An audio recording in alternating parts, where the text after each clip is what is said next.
Welcome to study bus channel. இன்றைக்கி என்ன பார்க்க போகிறோன்னா, அதாவது ஆசிரியர் பயிற்றுனர் மற்றும் கல்வித்துறை புதிய பணியிடங்கள் அரசாணை சொல்வது என்ன அப்படின்னு சொல்லி இந்த வீடியோவில் பார்க்கலாம். தமிழ்நாடு பள்ளி கல்வித்துறையில் புதிதாக உருவாக்கப்பட்டுள்ள பணியிடங்கள் குறித்து தற்போது பல்வேறு தகவல்கள் சமூக வலைதளங்களில் பேசப்பட்டு வருகின்றன. குறிப்பாக ஆசிரியர் பயிற்றுனர்கள், மாவட்ட ஒருங்கிணைப்பாளர்கள், மாவட்ட கல்வி அலுவலக பணியிடங்கள் போன்றவை தொடர்பாக முக்கியமான அரசாணை வெளியிடப்பட்டுள்ளதாக கூறப்படுகிறது. இந்த அரசாணைகளில் உண்மையில் என்ன சொல்லப்பட்டுள்ளது, எத்தனை பணியிடங்கள் உருவாக்கப்பட்டுள்ளன, இந்த பணியிடங்கள் ஆசிரியர்களுக்கு எப்படி பயனுள்ளதாக இருக்கலாம், மேலும் எதிர்காலத்தில் ஆட்சேர்ப்பு அறிவிப்பு வருவதற்கான வாய்ப்பு இருக்குதா, இந்த வீடியோவில் அதை பற்றி எளிமையாக நம்ம பார்க்கலாம். ஃபஸ்ட்டு பார்த்திங்கன்னா, ஒரு முக்கியமான விஷயத்தை நம்ம புரிஞ்சுக்கணும். பள்ளி கல்வித்துறையில் ஒரு திட்டம் அல்லது அலுவலகம் செயல்பட வேண்டும் என்றால் அதற்கான பணியிடங்களும் பணியாளர் எண்ணிக்கையும் அரசால் நிர்ணயிக்கப்பட வேண்டும். இதைத்தான் பொதுவாக ஸ்டாஃப் பேட்டர்ன் அல்லது பணியாளர் அமைப்பு அப்படின்னு குறிப்பிடுறாங்க. அதாவது எந்த அலுவலகத்தில் எத்தனை பணியிடங்கள் இருக்க வேண்டும், எந்த பதவியில் எத்தனை பேர் பணியாற்ற வேண்டும் என்பதற்கான ஒரு கட்டமைப்பு அரசாணை மூலம் நிர்ணயிக்கப்படுகிறது. அந்த அடிப்படையில் தான் ஆசிரியர் பயிற்றுனர்கள், மாவட்ட ஒருங்கிணைப்பாளர்கள் உள்ளிட்ட பல்வேறு பதவிகள் உருவாக்கப்பட்டுள்ளன. இப்போது முதல் முக்கியமான அரசாணை குறித்து நம்ம பார்க்கலாம். அனைவருக்கும் கல்வி திட்டம் உள்ளிட்ட திட்டங்கள் ஒருங்கிணைக்கப்பட்டு பின்னர் ஒருங்கிணைந்த பள்ளிக்கல்வி என்ற அமைப்பின் கீழ் செயல்படுத்தப்பட்டன. இதன் அடிப்படையில் மாநிலம், மாவட்டம் மற்றும் வட்டார அளவில் பணியிடங்கள் நிர்ணயிக்கப்பட்டன. அதில் ஆசிரியர் பயிற்றுனர்கள் மற்றும் கல்வி மாவட்ட ஒருங்கிணைப்பாளர்கள் போன்ற பதவிகளும் இடம்பெற்றுள்ளன. ஒரு குறிப்பிட்ட தகவலின்படி மாநில திட்ட இயக்கத்தின் கீழ் ஆசிரியர் பயிற்றுனர் நிலையில் 15 பணியிடங்களும், மாவட்ட திட்ட அலுவலகங்களின் கீழ் கல்வி மாவட்ட ஒருங்கிணைப்பாளர் நிலையில் 78 பணியிடங்களும், வட்டார வளமையம் அல்லது குறுவளமையம் தொடர்பான அதாவது அந்த பணிகளில் ஆசிரியர் பயிற்றுனர்கள் மற்றும் மேற்பார்வையாளர்கள் உள்ளிட்ட சுமார் 4000 பணியிடங்களும் உருவாக்கப்பட்டதாக இந்த ஆவணங்களில் குறிப்பிடப்பட்டிருக்குது. இதன் மூலம் மொத்தமாக சுமார் 4200 பணியிடங்கள் தொடர்பான அமைப்பு உருவாக்கப்பட்டதாக தகவல்கள் தெரிவிக்கின்றன. அடுத்ததாக மற்றொரு முக்கியமான அரசாணையை பற்றி பார்க்கலாம். அதாவது 2021-2022 ஆண்டுக்கான பணியாளர் நிர்ணயத்தில் பட்டதாரி ஆசிரியர் நிலையில் 500 பணியிடங்களும், மாநில திட்ட இயக்கத்தின் கீழ் 10 பணியிடங்களும், மாவட்ட ஒருங்கிணைப்பாளர் நிலையில் 232 பணியிடங்களும், ஆசிரியர் பயிற்றுனர் நிலையில் 2058 பணியிடங்களும் குறிப்பிடப்பட்டுள்ளன. இவற்றை சேர்த்து மொத்தம் 3700 பணியிடங்கள் உருவாக்கப்பட்டதாக அந்த விவரங்களில் கூறப்பட்டுள்ளது. இதிலிருந்து நம்ம புரிஞ்சிக்க வேண்டியது என்ன அப்படின்னா, ஒருங்கிணைந்த பள்ளிக்கல்வி அமைப்பில் பணியிடங்கள் ஒரே நேரத்தில் உருவாக்கப்படவில்லை. திட்டத்தின் தேவைக்கு ஏற்ப காலகட்டங்களின் அடிப்படையில் பணியிடங்கள் நிர்ணயம் செய்யப்பட்டு வந்துள்ளன. அடுத்து மாவட்ட கல்வி அலுவலகங்களை பற்றிய ஒரு முக்கியமான மாற்றம் குறிப்பிடப்படுகிறது.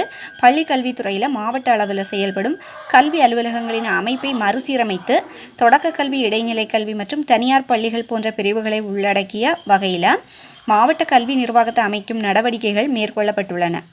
இதன் ஒரு பகுதியாக தான் புதிதாக 58 மாவட்ட கல்வி அலுவலர் பணியிடங்கள் உருவாக்கப்பட்டதாக அரசாணை தகவல் தெரிவிக்குது. இது மாவட்ட அளவிலான கல்வி நிர்வாகத்தை மேலும் ஒழுங்குபடுத்துவதற்கான ஒரு முக்கியமான நடவடிக்கையாக பார்க்கப்படுது. மேலும் மாநில திட்ட இயக்கத்தில் அனுமதிக்கப்பட்ட சில தலைமை ஆசிரியர் பணியிடங்களும், மாவட்ட அளவில் இருந்த உதவி திட்ட அலுவலர் மற்றும் பிற பணியிடங்களும் தேவைக்கேற்ப மாவட்ட கல்வி நிர்வாகத்துடன் ஒருங்கிணைக்கப்பட்டதாகவும் குறிப்பிடப்படுகிறது. இதற்கு பிறகு மிகவும் முக்கியமான ஒரு காரணம் அரசாணை குறிப்புகளில் விளக்கப்பட்டிருக்குது. மாவட்ட திட்ட அலுவலகங்களில் பணிபுரியும் மாவட்ட ஒருங்கிணைப்பாளர்களின் எண்ணிக்கை எல்லா மாவட்டங்களிலும் ஒரே மாதிரியாக இல்லை.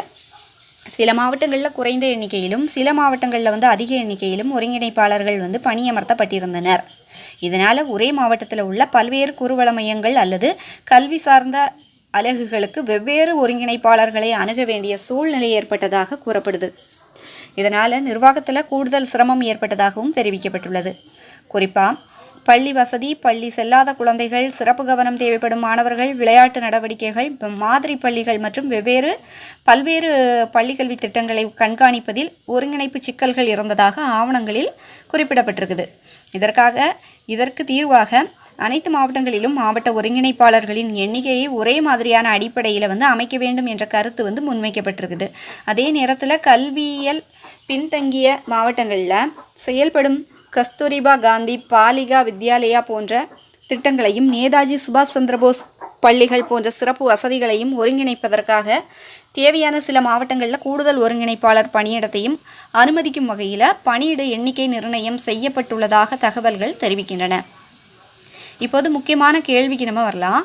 இந்த பணியிடங்கள் உருவாக்கப்பட்டு விட்டால் உடனடியாக வேலைவாய்ப்பு அறிவிப்பு வெளியாகிவிடுமா? அதுதான் இங்கே மிகவும் கவனமாக நம்ம புரிஞ்சிக்க வேண்டிய விஷயம். ஒரு பணியிடம் அரசாணை மூலம் உருவாக்கப்படுவது ஒரு முக்கியமான நிர்வாக நடவடிக்கை. ஆனால் பணியிடம் உருவாக்கப்பட்டது என்பதாலேயே உடனடியாக ரெக்ரூட்மெண்ட் நோட்டிஃபிகேஷன் வெளியாகும் அப்படின்னு சொல்லி அர்த்தம் இல்லை. அந்த பணியிடத்தில் காலியிடம் உள்ளதா, எந்த துறையின் மூலம் ஆட்சேர்ப்பு நடைபெறும், அந்த பதவிக்கு தேவையான கல்வி தகுதி என்ன, பணிநிலை என்ன, பணியிட ஒதுக்கீடு எப்படி இருக்கும் போன்ற பல விஷயங்கள் அடுத்த கட்டத்தில் தீர்மானிக்கப்பட வேண்டும். மேலும் அந்த பதவி ஆசிரியர் பணியா, அது அந்த பதவி ஆசிரியர் பணியா அல்லது நிர்வாக பணியா என்பதையும் தனித்தனியாக நம்ம பார்க்கணும். அதனால் டிஆர்பி மூலம் கண்டிப்பாக அறிவிப்பு வெளியாகும் என்று இப்போதான் நம்ம உறுதியாக சொல்ல முடியாது. அது சரியானது கிடையாது. ஆனால் அரசாணை மூலம் பணியிடங்கள் உருவாக்கப்பட்டிருப்பது எதிர்காலத்தில் அந்த பணியிடங்களை நிரப்புவதற்கான நிர்வாக அடித்தளத்தை உருவாக்குகிறது என்பது முக்கியமான விஷயமா இருக்குது. எனவே ஆசிரியர் பணியிடங்களை எதிர்பார்த்து வெயிட் பண்ணிகிட்டு இருக்கக்கூடியவங்களுக்கு இந்த அரசாணை மட்டும் பார்த்து நம்ம முடிவு எடுக்காமல் பள்ளி கல்வித்துறை ஒருங்கிணைந்த பள்ளி கல்வி மற்றும் ஆசிரியர் தேர்வு வாரியம் ஆகியவற்றின் அதிகாரப்பூர்வ அறிவிப்புகளையும் தொடர்ந்து நம்ம செக் பண்ணிக்கணும். முக்கியமாக இந்த சமூக வலைதளங்களில் வரும் வேலை உறுதி, டிஆர்பி நோட்டிஃபிகேஷன் வெளியானது, இவ்வளவு காலி பணியிடங்களுக்கு தேர்வு போன்ற தகவல்களை அதிகாரப்பூர்வ அறிவிப்பு இல்லாமல் யாரும் நம்ப வேண்டாம். முடிவாக சொன்னால் என்னென்னா, இந்த அரசாணை விவரங்களில் முக்கியமாக தெரியும் விஷயம் பள்ளி கல்வித்துறையின் நிர்வாக அமைப்பை தேவைக்கு ஏற்ப மறுசீரமைத்து மாநிலம் முதல் மாவட்டம் மற்றும் வட்டார அளவு வரை பல்வேறு பணியிடங்களை நிர்ணயித்திருப்பது தான். ஆசிரியர் பயிற்றுனர்கள், மாவட்ட ஒருங்கிணைப்பாளர்கள் மற்றும் மாவட்ட கல்வி நிர்வாக பணியிடங்கள் தொடர்பாக மேற்கொள்ளப்பட்டுள்ள இந்த மாற்றங்கள் பள்ளி கல்வி திட்டங்களை கண்காணித்து செயல்படுத்துவதற்கான நிர்வாக கட்டமைப்பை வலுப்படுத்தும் நோக்கத்துடன் இருப்பதாக நம்ம புரிஞ்சுக்கணும்.